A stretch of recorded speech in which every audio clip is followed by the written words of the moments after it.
course not. That's the stuff we covered last time, so ignore the slide. It's not going to help you. Let's look at Genesis chapter 3. We're going to look just at verses 4, 5, and 6. There's more of this context that we could look at, but this is enough to introduce the idea.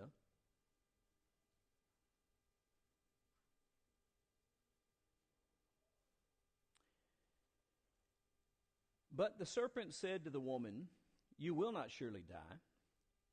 For God knows that when you eat of it, your eyes will be opened, and you will be like God, knowing good and evil." So when the woman saw that the tree was good for fruit, that it was a delight to the eyes, that the tree was to be desired to make one wise, she took its fruit and ate. She also gave some to her husband who was with her, and he ate. Did the fruit change its appearance?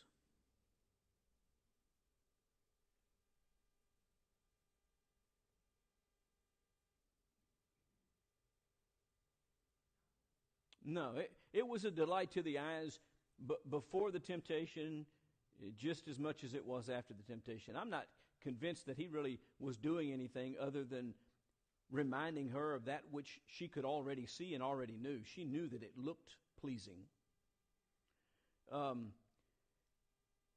That it was good for food was a claim.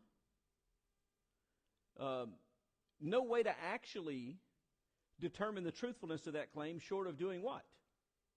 Eating it. And so that's kind of an empty thing as well. And that didn't stimulate her to eat. What was the thing that actually stimulated her to go ahead and take the fruit and eat and give it to her husband? Yeah, it's going to make you like God. It's going to make you equal with God. And the suggestion is that what God is trying to do is keep us from being like Him. In other words, human motives are being foisted upon God, because what do? If we're in first place, we want the people around us to do what? To fail. We don't want people to get close to us. We don't want people to be as good as us. We don't want people to be like us. We want them to be less than us. And that's kind of saddling God with that motivation as well. The reason He doesn't want you to eat this fruit is because He knows you'll become like Him, and He doesn't want any competitors. And so the real temptation here is to have the wisdom of God. And if you have the wisdom of God, what else do you have? Okay, that's true. But if I have all the wisdom of God, what do I not need? I don't need God. I don't need God's revelation. I don't need His instructions. I don't need His commandments. I don't have to do what He says because I'm just as good as He is. And therefore I can direct my own steps and do what I want to do. And that's really what this temptation is all about. She saw that it was desirable to make one wise. Now, keep in mind, this is all a deceptive lie. What it made them aware of was what? That they had sinned and separated themselves from God. What it brought to them was not glory and power and majesty. What it brought to them was shame. They were ashamed. That's the exact opposite of what the promise was. Being like God suggests that you're going to have what? The glory and the majesty of God, the power of God, the greatness of God. But no, that's not what it gave them at all. But it's this idea that they acted not in the way that God had commanded them, which He said what? Don't eat this fruit. And by the way, it's very clear that she understood what He said and what it meant. When she decided to eat the fruit, ultimately she was making herself out to be her own God. I don't have to do what He wills for me to do. I can do what I want to do. Yes, ma'am.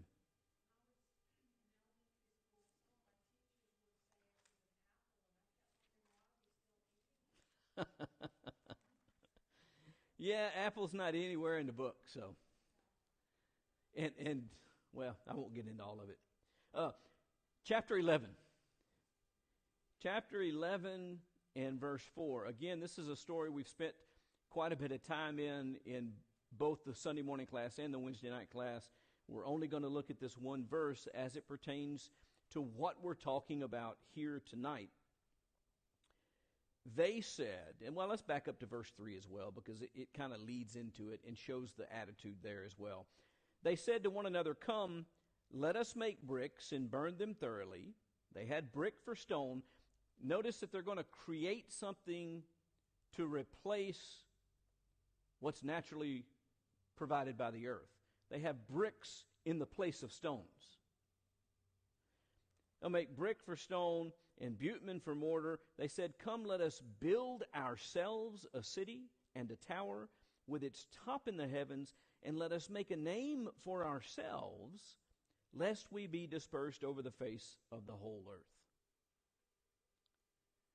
Now, ultimately, what they want to do is they want to be the masters of their own destiny. They want to build their city. They want to make it the way that they like it. They want to stay where they want to stay. They want to stay there for as long as they want to stay there. They want to be in absolute and total control of their own destiny and their own ends.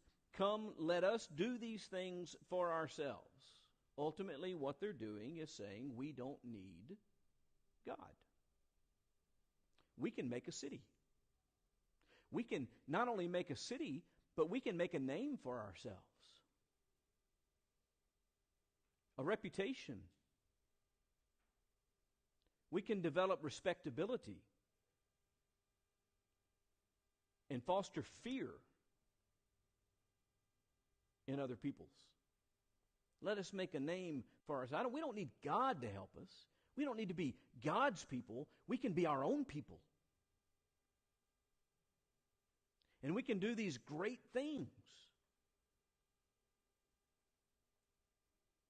Again, putting themselves as the directors of their life, as the determiners of what they should do, where they should do it, how they should do it, when they should do it, as seeking to exalt themselves. Let us make for ourselves a name. You remember what we read at the end of class last time? Humble yourselves before the Lord, and He will exalt you. They're not satisfied with allowing God to exalt them. They said, let us make for ourselves a name. And let us do this or that. As James talked about that, by the way, he said, don't say, hey, I'm going to go to such and such a city and engage in employment there and make a profit and spend a year there. He says what? That we should say what? If the Lord wills, we'll do this or that.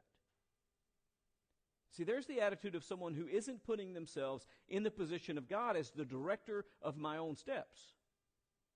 I'm going to go do this, and I'm going to be successful, and I'm going to make a name for myself and a success out of myself, and I'm going to pull myself up by my own bootstraps and accomplish all of these great things, and it's me that's doing it all. No, it's not in a man who walks to direct his steps. I'll do thus and such if the Lord wills. It's no longer I who live, but Christ who lives in me.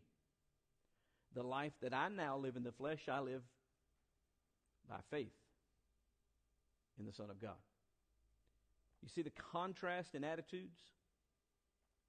We have to understand that just having that attitude of this is what I can accomplish and look at what I have done is in fact exalting myself to a position that rightfully belongs to God. We are the Lord's. How can the thing that is molded say to its creator, why did you make me this way? What is that all about? It's about challenging and placing myself in the position of God. Certain things are God's choices, not mine. In fact, the only choices that I have are those choices that what? That God delegates to me, that God gives me to make. For instance, one choice that he gives me is whether or not I will do what? Whether I'll believe and obey. He's empowered me to make that decision. Which is why it's not God's fault when I sin. It's my fault. Because he's empowered me to make that choice for myself.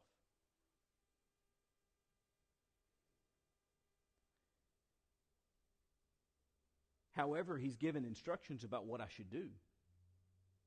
Going back to our first illustration, don't eat the fruit of the tree that's in the midst of the garden. In the day that you eat that fruit, you shall surely die.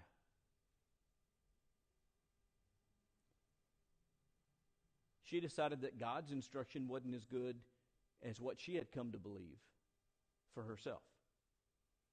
That her version of truth, by the way, you hear that a lot today, don't you? This is my truth.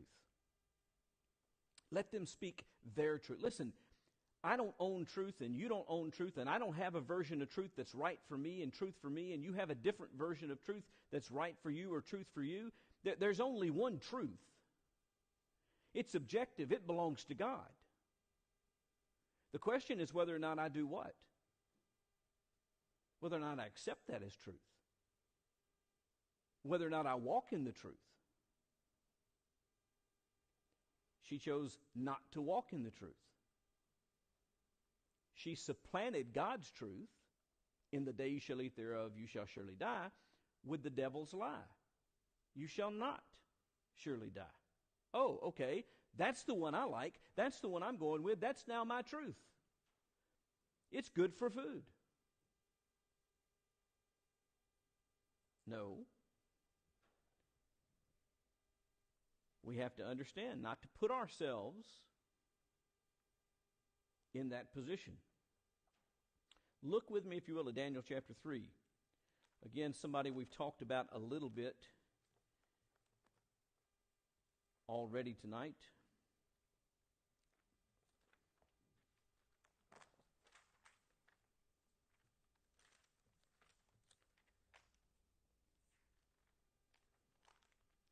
Daniel chapter 3, we're going to look at verses 12 and 13. This is Nebuchadnezzar under consideration here. Nebuchadnezzar has set up an image of gold. Nebuchadnezzar has determined that it's his prerogative as to when people should worship and how people should worship and what people should worship. And so he set up this image and he says, look, at the time that I declare to you, you are to bow down and to worship the things that I tell you to worship and worship them the way that I tell you to worship them. That's what's under consideration here. And look at verses 12 and 13. There are certain Jews whom you have appointed over the affairs of the province of Babylon, Shadrach, Meshach, and Abednego. These men, O king, pay no attention to you. I want you to understand, the charge against them is not, they're not honoring your idol, they're not honoring you. Don't make the mistake of thinking that because this is an image, that it's not about Nebuchadnezzar. This is all about Nebuchadnezzar. Nebuchadnezzar created this image. This image represents his authority and his place and right to command and control the people who are under his jurisdiction. And so you worship what I tell you to worship, how I tell you to worship it, when I tell you to worship it, because I have the right to demand these things. And they say, hey, they're not listening to you. They do not serve your gods or worship the golden image that you've set up. Nebuchadnezzar, in furious rage, commanded that Shadrach, Meshach, and Abednego be brought. So they brought these men before the king. Why was he so mad?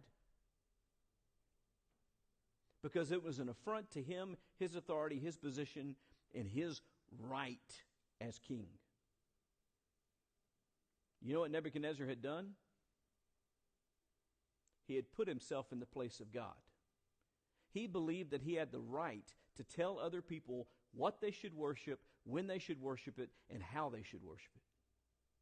And that at his whim, when he commands his musicians to play, everyone should just fall to their knees and worship the way that he directed them to worship. Why? Because he believed he had that kind of authority, that kind of right, that kind of power. People do that kind of stuff today. You're going to do what I tell you to do. You're going to do it how I tell you to do it. You're going to do it when I tell you to do it because of who I am.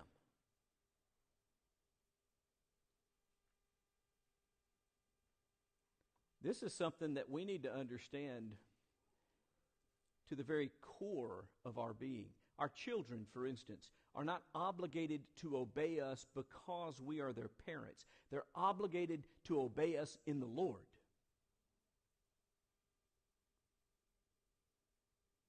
See, the authority doesn't arise from within me. It arises from God. And so I don't get to start saying, well, you're going to do this because I want you to do it. What kind of commandments should I give my children? Fathers, provoke not your children to anger, but bring them up in the fear and admonition of yourselves. Admonition of the Lord. You instruct them to keep the Lord's commandments.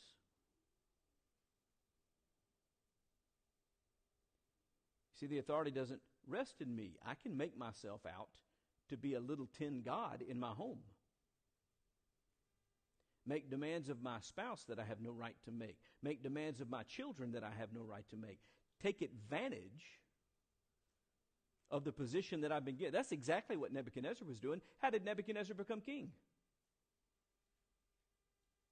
There is no authority apart from God.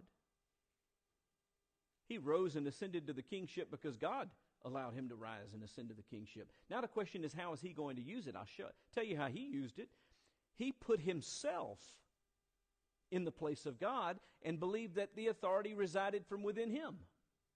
And he had to be humbled by God. We do that in our homes too. We do that in our churches. We do that in our nations. Men and women who are elected to positions of leadership at any level, in any way in government, should view themselves as being entrusted by God with the task, and view themselves as being fiduciaries, acting in the interest of others, not themselves, and not having power that resides within them, and so handing down edicts and mandates about how people should live, but instead acting as leaders who turn people toward respecting God and doing what is right before God. Unfortunately, that's not what happens a lot of times. And the mantra as it was taught to me in college was, power corrupts and absolute power corrupts absolutely.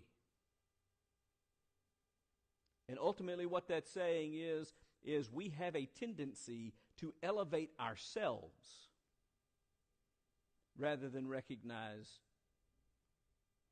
where the true authority lies. The more power you give me, the more I'm going to abuse it. The more I'm going to make myself out to be God. It happens in our churches, it happens in our cities, it happens in our homes.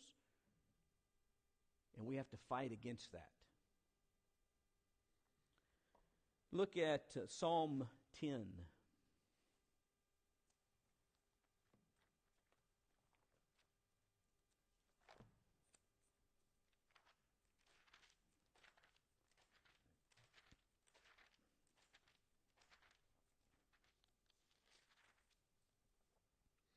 We want to look at verses 3 and 4.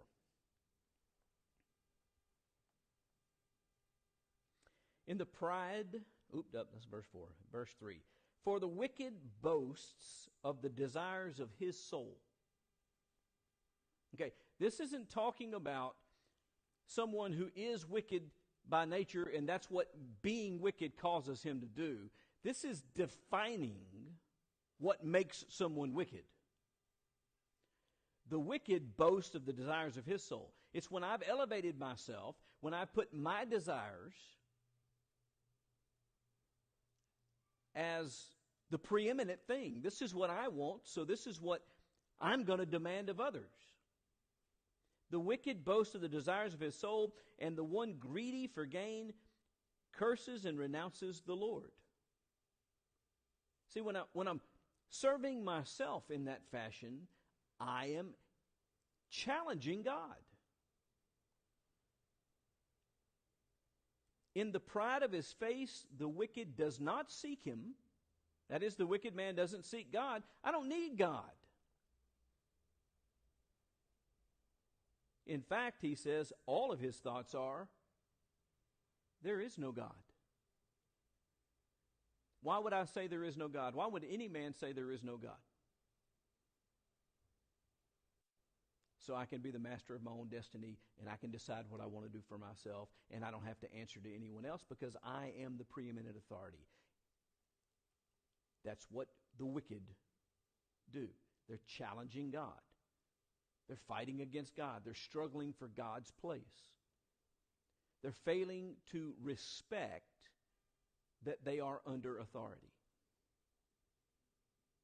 I use this example all the time, but it is so important that Roman centurion that went to Jesus and said, I need you to heal my daughter. He says, let's go do it. Oh, no. I'm not worthy for you to come under my house, he said. And besides that, you don't have to. All you have to do is say the word. I know if you say the word that they'll be healed. My servant will be healed. And I know that that's the case. And this is what he says. Because I too am a man who has authority over others, and I command them, and they go when I say go, and they come when I say come. They do exactly what I say. He said, I also am a man who am under authority. I understand that there are those who are over me, and I have to listen to them. And Jesus' response to that is, I have not seen such great faith in all of Israel. His understanding of his place and how authority works is equated by the Lord as being an understanding of faith. If I truly have faith in God, it means that I respect his authority. I respect his place, that he is the creator of all things, that he has ultimate authority over everything, and that includes me.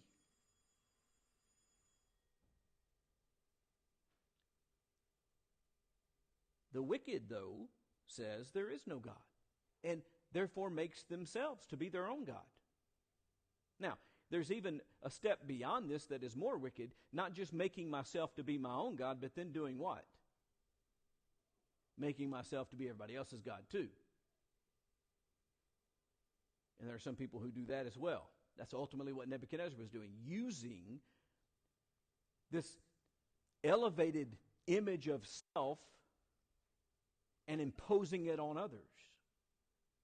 Because I believe that I am worthy of this great and grand position, you now have to honor me by doing everything that I say. And if you don't, I have the right to take your life. That's ultimately what he said, right? If you don't do this, I'm going to throw you into the fire.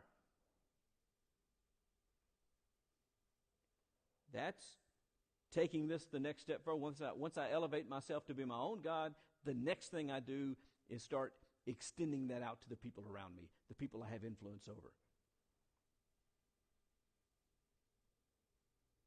By the way, it doesn't matter if it's in my household that I'm doing it, if it's in a local church that I'm doing it, if it's in a city that I'm doing it, a state I'm doing it, a nation that any level of doing that, I am elevating myself to the place that rival. I should always be turning people to what?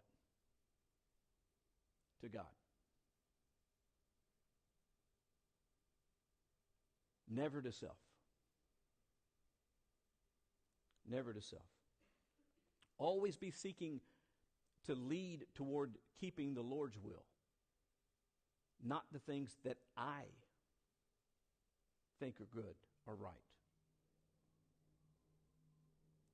Just because it seems good to me doesn't mean it's good.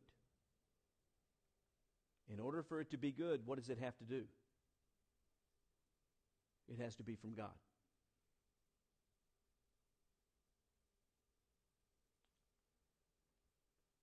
I'm out of time. I haven't heard the second bell, but we should have already stopped by now. So if I overlooked the second bell, I'm sorry about that. If the Lord wills, we're going to keep on with this discussion. We are going to look at Isaiah 14. We're going to look at Isaiah 47. We're going to look at Ezekiel 28.